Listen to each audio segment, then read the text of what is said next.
আসসালামু আলাইকুম। আপনারা যেটা দেখতে পাচ্ছেন যে ছাগলটা, এই ছাগলটার গতকাল বাচ্চা হয়েছে।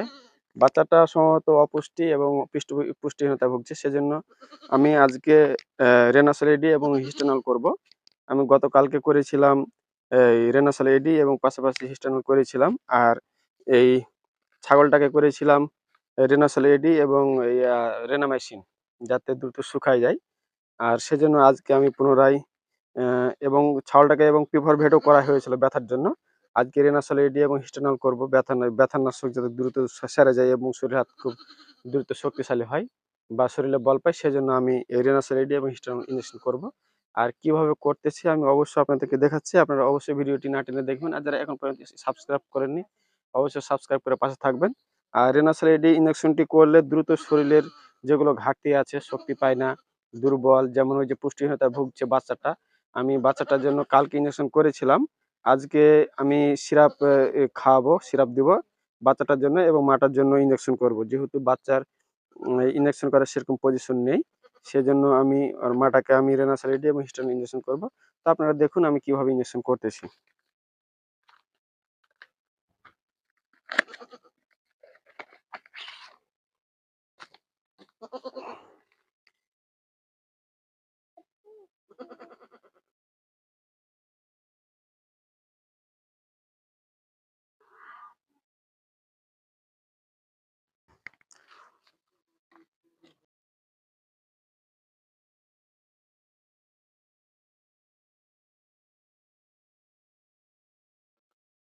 আপনারা অবশ্যই মনে রাখবেন যাতে হাওয়া না থাকে, হাওয়া থাকলে মাংসের সমস্যা হবে, সেজন্য হাওয়াটা আমরা বের করে দেব।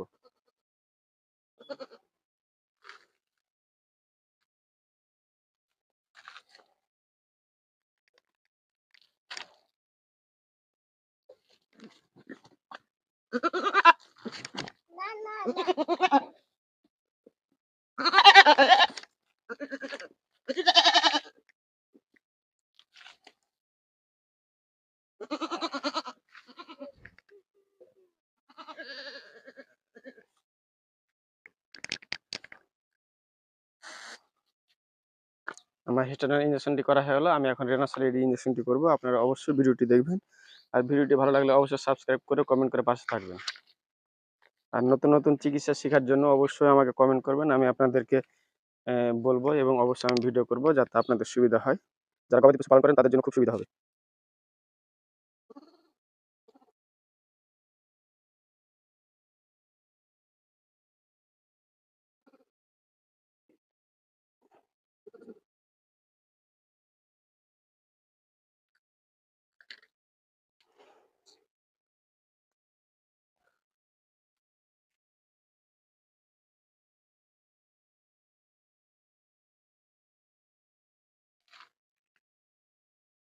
সেটা করেছিলাম না?